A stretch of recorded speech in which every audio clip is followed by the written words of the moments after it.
Hello दोस्तों, नमस्कार। तो कैसे हैं आप लोग? मैं आशा करता हूँ आप सभी लोग बिल्कुल स्वस्थ होंगे। और आज मैं लेके आया हूँ आपका जीके का 11वीं क्लास है ये आपकी, क्योंकि 10 क्लास में आपको प्रोवाइड करवा चुका हूँ और 10 क्लास में 220 क्वेश्चन मैं आपके कवर कर चुका हूँ। तो ये आपकी 11वीं क्लास है। 11वीं क्लास में आपके जो है 40 क्वेश्चन हैं। 40 क्वेश्चन मैं आज आपके इस वीडियो में क्लियर करवाऊँगा। और इसके अलावा अगर आपने अभी तक सब्सक्राइब नहीं किया तो हमारे चैनल से जुड़ जाएं और बेल आइकन भी ज़रूर प्रेस करें।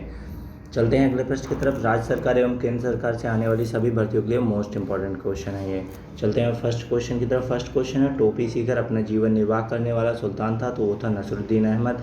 अगला प्रश्न है आपका, मेहर गुला पराजित हुआ था। ये क्वेश्चन आपका आरआरबी यानी रेलवे ग्रुप डी की भर्ती में पूछा जा चुका है। तो इसका क्या होगा? यशो वर्मन द्वारा। चलते हैं अगले प्रश्न की तरफ। अगला प्रश्न देखते हैं आपका। अगला प्रश्न है, वराहमिहिर थे, तो कौन थे? वो थे खगोलविद थे। अगला प्रश्न है, संगम युग का महान शासक था, तो संगम युग का महान शासक था आपका करिकाल था। कौन था? करिकाल था। अगला प्रश्न है आपका। अगला प्रश्न देखते हैं आपका, संगम का तात्पर्य है, तो संगम का तात्पर्य किससे है? कवियों की गोष्ठी से है। अगला प्रश्न है आपका, प्रथम एवं तृतीय संगम हुआ था, तो प्रथम एवं तृतीय संगम हुआ था मादुरै में। कहाँ हुआ था? मादुरै में। अगला प्रश्न है आपका, द्वितीय संगम हुआ था, तो द्वितीय, प्रथम और तृतीय बता दिया है आपको। ये द्वितीय संगम पूछा जाता है बहुत बार। ये हुआ था कपाटपुरम अल्वे में हुआ था। अगला प्रश्न है आपका, प्रथम संगम के अध्यक्ष कौन थे? तो वो थे अगस्त ऋषि। चलते हैं अगले प्रश्न की तरफ। अगला प्रश्न आपका देखते हैं। अगला प्रश्न है आपका, जजिया कर का प्रचलन किया था, तो जजिया कर का प्रचलन किसके द्वारा किया गया था? मोहम्मद बिन कासिम के द्वारा किया गया था। अगला प्रश्न है, अरबों ने भारत पर आक्रमण किया था। अगर मैं इस क्वेश्चन की बात करूँ तो ये क्वेश्चन बहुत पूछा जाता है। इसमें पूछा जाता है जजिया कर का पुनः प्रचलन किसने किया था? तो वो किया था अलाउद्दीन खिलजी ने। अगला प्रश्न है आपका, अरबों ने भारत पर आक्रमण किया था, तो मोहम्मद बिन कासिम के नेतृत्व में आक्रमण किया था, मतलब पहला आक्रमण इसी के द्वारा हुआ था। चलते हैं अगला प्रश्न की तरफ। अगला प्रश्न है आपका, भारत पर आक्रमण करने वाला प्रथम मुस्लिम कौन था? प्रथम मुस्लिम कौन था? तो वो था आपका मोहम्मद बिन कासिम, जो कि 712 ईस्वी में उसने आक्रमण किया था। अगला प्रश्न है आपका, महमूद गजनवी ने भारत पर हमला किया था, तो कब किया था या कितने बार किया था? तो उसने 17 बार किया था। और पहला आक्रमण इसने 1001 में किया था। और उसके अलावा इसका जो सबसे महत्वपूर्ण आक्रमण था वो था आपका सोमनाथ मंदिर वाला। सोमनाथ मंदिर का आक्रमण इसका सबसे महत्वपूर्ण आक्रमण था। चलते हैं अगला प्रश्न की तरफ। अगला प्रश्न, 1191 ईस्वी में तराइन के प्रथम युद्ध में राजा चौहान ने हराया था, तो राजा चौहान ने किसको हराया था? मोहम्मद गौरी को हराया था। अगला प्रश्न है, तराइन के द्वितीय युद्ध में, अगला प्रश्न मैं पूरा दिखा देता हूँ आपके सामने। अगला प्रश्न है आपका, तराइन के द्वितीय युद्ध में मोहम्मद गौरी ने हराया था, किसको हराया था? पृथ्वीराज चौहान को। और प्रथम में जो है पृथ्वीराज चौहान ने मोहम्मद गौरी को हराया था। चलते हैं अगले प्रश्न की तरफ। अगला प्रश्न है, 1025 यानी 1025 में सोमनाथ मंदिर को लूटा गया था, किसके द्वारा लूटा गया था? ये लूटा गया था महमूद गजनवी के द्वारा लूटा गया था। और ये इसका सबसे महत्वपूर्ण आक्रमण था, क्योंकि ये सोने चांदी की वजह से इसको लूटा था। चलते हैं अगले प्रश्न की तरफ, जो कि आपका मोस्ट इंपॉर्टेंट क्वेश्चन है।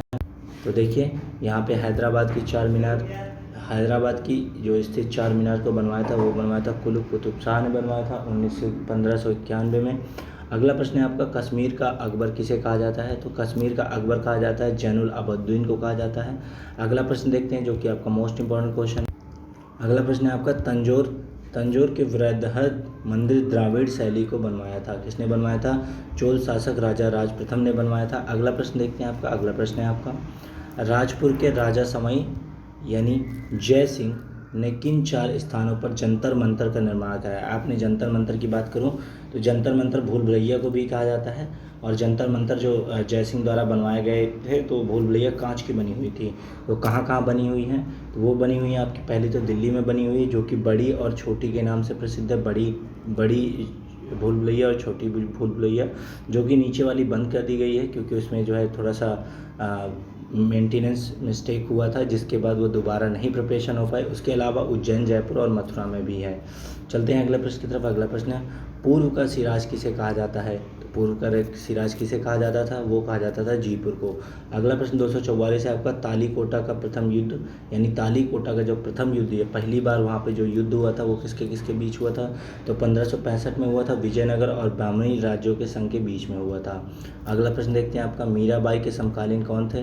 तो मीराबाई के समकालीन कवि कौन से थे? तो वो थे आपके तुलसीदास। अगला प्रश्न है आपका, मीराबाई का जन्म कहाँ हुआ था? ये मोस्ट इंपॉर्टेंट क्वेश्चन है। 1499 के लगभग मेड़ता के कुदकी नामक ग्राम में हुआ था। चलते हैं अगले प्रश्न की तरफ। अगला प्रश्न है आपका, दोहरी शासन नीति को समाप्त किया था? तो दोहरी शासन नीति को समाप्त किया था वारेन हेस्टिंग्स ने समाप्त किया था, सन 1772 ईस्वी में समाप्त किया था। और अगर मैं अपने संविधान की बात करूं, भारत के संविधान की, तो यहाँ पे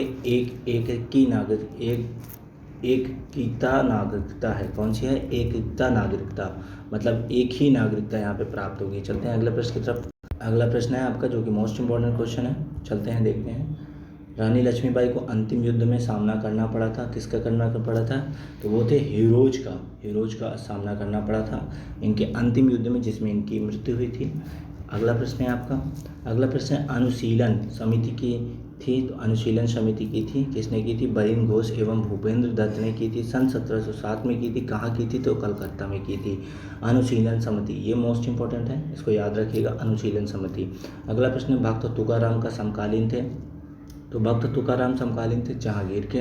अगला प्रश्न है आपका, गुलाम वंश यानी सल्तनत काल की स्थापना 1206 ईस्वी में किसने किया था? तो यानी गुलाम वंश की स्थापना किसने की थी? तो वो तो की थी कुतुबुद्दीन ऐबक ने। अगर मैं इसी से बात करूं तो गुलामों का गुलाम किसे कहा जाता था? तो वो कहा जाता था इल्तुतमिश को, जो कि इसका दामाद था। चलते हैं अगले प्रश्न की तरफ। अगला प्रश्न है आपका, दिल्ली का पहला मुसलमान शासक था? तो दिल्ली का पहला मुसलमान शासक कौन था? तो कुतुबुद्दीन ऐबक था। अगला प्रश्न है आपका, कुतुब मीनार का निर्माण का कार्य पूरा शुरू कुतुबुद्दीन ऐबक द्वारा किया गया था, ये शुरू लिखा है। और उसके बाद ख़त्म किसके द्वारा हुआ था? तो वो हुआ था इल्तुतमिश के काल में, यानी इसके दामाद के काल में समाप्त हुआ था। किसके? तो वो हुआ था आपका कुतुबुद्दीन ऐबक के दामाद, यानी इल्तुतमिश के काल में समाप्त हुआ था। और ये भी इनका गुलाम था, जिससे अपनी बेटी की शादी की थी इन्होंने। चलते हैं अगले प्रश्न की तरफ। अगला प्रश्न है आपका, इफ़्तारी व्यवस्था का प्रचलन किया गया था? तो इफ़्तारी व्यवस्था का प्रचलन किया गया था, वह किया गया था आपका इल्तुतमिश द्वारा किया गया था। चलते हैं अगले प्रश्न की तरफ। अगला प्रश्न देखते हैं आपका। अगला प्रश्न, लाख बख्श कहा जाता है, क्या कहा जाता है? लाख बख्श किसे कहा जाता है? अगला प्रश्न है, लाख बख्श कहा जाता है कुतुबुद्दीन ऐबक को। फिर नेक्स्ट क्वेश्चन है आपका, 2.5 दिन का झोपड़ा बनवाया था? तो 2.5 दिन का झोपड़ा किसने बनवाया था? कुतुबुद्दीन ऐबक ने अपने ही शासनकाल में 2.5 दिन का झोपड़ा बनवाया था।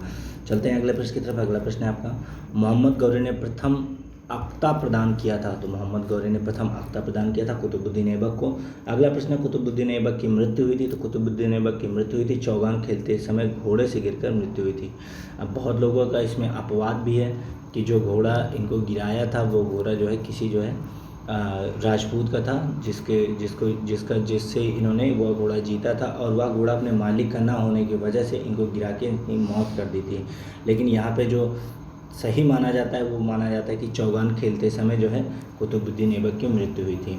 चलते हैं अगले प्रश्न की तरफ। अगला प्रश्न है आपका, एकता सेना का गठन किसने किया था? तो एकता सेना का गठन किया था इल्तुतमिश ने किया था। चलते हैं नेक्स्ट क्वेश्चन की तरफ। नेक्स्ट, तो ये थे आपके आज के टॉप 40 क्वेश्चंस।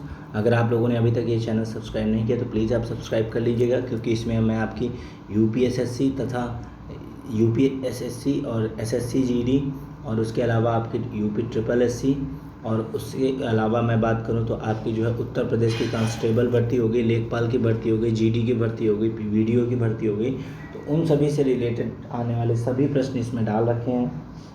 आप लोग ये जान लीजिए कि अगर आप पेट के एग्ज़ाम देने की तैयारी कर रहे हैं या सीटेट के एग्ज़ाम देने की तैयारी कर रहे हैं तो ये क्वेश्चन आपके लिए मोस्ट इंपॉर्टेंट क्वेश्चन है। और जीके के ये मैं आपके 11वां सेट प्रोवाइड करवा चुका हूँ, इसके बाद मैं आपका 12वां सेट भी कंप्लीट करवाता हूँ। मिलते हैं आपके 12वें सेट पे। अगर अच्छा लगा है तो वीडियो प्लीज़ आप लाइक और सब्सक्राइब कीजिएगा, और आपके फ्रेंड सर्कल में जो भी तैयारी कर रहा है ग्रुप रेलवे की या फिर आपकी पुलिस की तैयारी कर रहा है तो उनको ये वीडियो ज़रूर शेयर कीजिएगा। Thanks for watching my video guys, thank you so much.